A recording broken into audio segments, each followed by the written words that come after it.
d'être quelqu'un qui n'a pas les moyens, qui doit payer pour s'acheter un lave-linge, il doit lâcher tout son salaire et il ne peut pas s'acheter à manger. Ça, c'est des belles phrases, puisque tu racontes en plus n'importe quoi. Et un jour, il y a eu quelqu'un à ta place ici qui a encore raconté n'importe quoi en disant et en balançant à la face des gens qui sont blindés quand on ne connaît même pas leur histoire et comment ils ont grandi et où ils ont grandi. Ça, ce sont des accusations de petites bourgeoises. Tu t'es embourgeoisé. Non, tu ne comprends pas. Mais quand mes parents n'avaient rien, ils n'ont pas attendu les aides. Tu sais ce qu'ils ont fait? Ils sont allés travailler. Mais ils avaient des aides. Moi.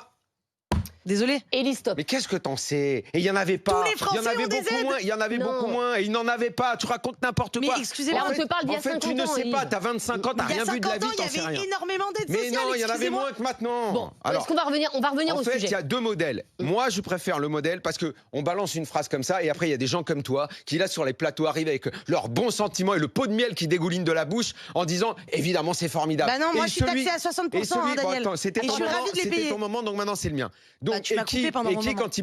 Quand ils provoquent ce genre de réaction, font passer les autres pour des affreux personnages qui ne veulent pas aider les gens. Il y a deux modèles en fait. Toi, c'est le modèle de prendre de haut les gens avec tout le mépris des gauchistes et de dire il faut aider les gens, il faut aider les gens, il faut tout leur apporter et tout. Et moi, mon modèle à moi, celui dans lequel j'ai grandi, celui des gens qui n'avaient rien mais qui se sont bougés le cul pour aller construire leur vie et travailler, c'est celui qui est à mon sens préférable, c'est d'encourager les gens à travailler, de ne pas les matraquer avec les impôts et avec leurs fiches de paye qui sont pompées jusqu'à la moelle et que ce sont eux qui peuvent aller se choisir leur lave-vaisselle et leur voiture parce qu'ils vont le faire avec leurs économies, parce qu'ils vont se gérer, parce qu'ils auront ce qu'ils méritent par le travail. Alors que toi, tu veux que les gens ils restent à la maison et qu'on vienne frapper à leur porte et qu'on leur fasse des chèques cadeaux et puis qu'on leur dise « non ».